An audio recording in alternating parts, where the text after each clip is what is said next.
All right, Star Wars people. Today we're diving into the top fan theories. The kind that make you yell, wait, that actually makes sense. And the kind that make you stare at your coffee like, did somebody slip midichlorians in here? Jar Jar Binks was a Sith the whole time. Let's start with the theory that refuses to die. Darth Jar Jar. The idea is that Jar Jar isn't just a clumsy comic relief dude. He's a Sith-level manipulator playing dumb so everyone ignores him. And the evidence fans love is how his accidents are too perfect. In battle, he's flailing around like a cartoon, but somehow it always helps his side. He trips and takes out enemies. He bounces into the right place at the right time. It's like the universe is bending around him. But the real spicy part? Politics. Jar Jar ends up being the guy who helps push those emergency powers to Palpatine. And fans go, bro, that's not a mistake, that's a move. But as a theory, it's hilarious and weirdly compelling. Because if Jar Jar was secretly evil, that would be the most disrespectful plot twist in cinema history.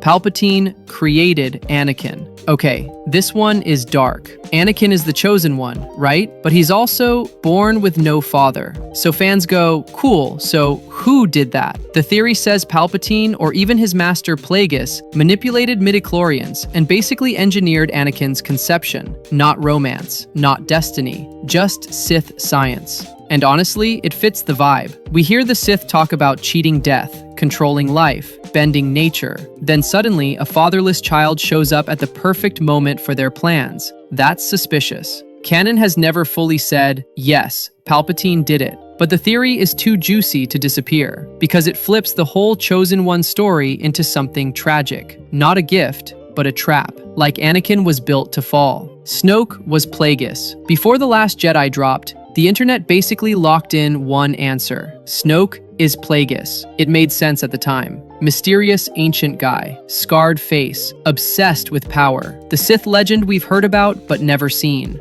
So people expected this huge reveal. Palpatine's old master survived and came back like, surprise, I'm still here. And then, nope. Later we got the whole Exegol clone puppet lab situation. So yeah, this theory got officially destroyed, but it's still important because it shows how fandom can build a whole shared expectation. Mace Windu survived. If Darth Maul can survive getting cut in half and thrown into a pit, then why can't Mace Windu survive one window? That's basically the whole argument, and it's honestly fair. Mace gets his hand chopped off, gets blasted with force lightning, and goes out a skyscraper window. We don't see a body. And in Star Wars, no body is basically a legal contract that says, this character might come back. Plus, Samuel L. Jackson has openly hyped the idea like, yeah, I could be alive. And fans are like, let him cook. Canon hasn't confirmed it, but if Mace ever returns as a one-scene cameo, the audience would lose their minds. R2-D2 is the real storyteller of the saga. This one is surprisingly wholesome.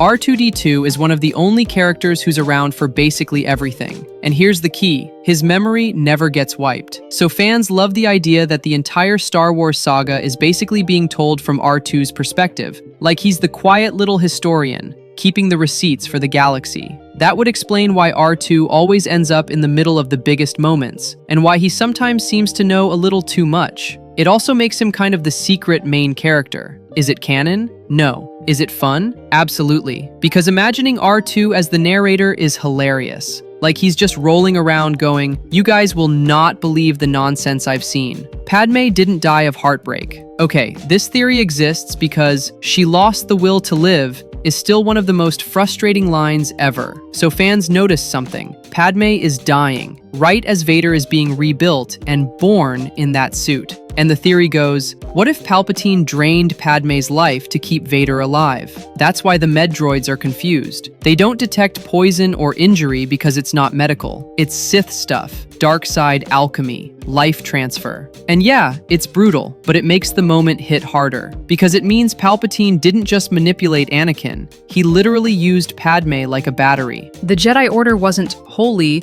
it was a dogma machine. This one isn't even a wild theory.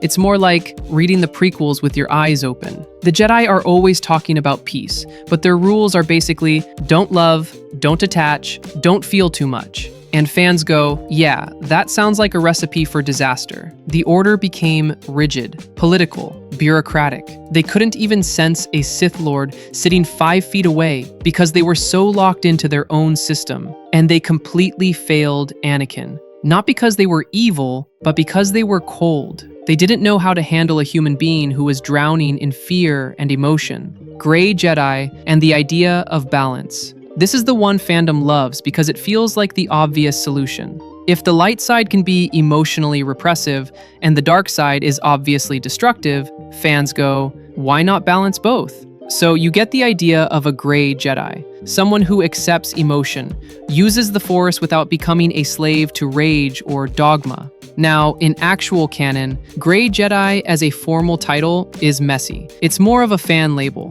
but the idea exists in the universe. Force users outside the strict Jedi-Sith binary.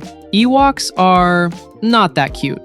And we end on a half-joke theory that still makes you uncomfortable. Ewoks celebrate after the Battle of Endor, right? Drums, party, vibes. But fans have stared at those drums and gone, what are those made of? Ewoks set traps. They're ruthless little warriors. They were absolutely ready to cook the stormtroopers like rotisserie chickens. So the theory is basically, Ewoks look adorable, but they're not harmless. Small doesn't mean safe. It just means you'll underestimate them right before you get jumped by a furry forest militia. So yeah, those are some of the best Star Wars fan theories. From this could actually be real to this is unhinged, but I love it. Now, I want to ask you, which one is your favorite? Darth Jar Jar, Palpatine creating Anakin, Mace surviving, Padme life drain, R2 as the narrator? Drop it in the comments, and if you've got a theory even crazier than these, I need to hear it.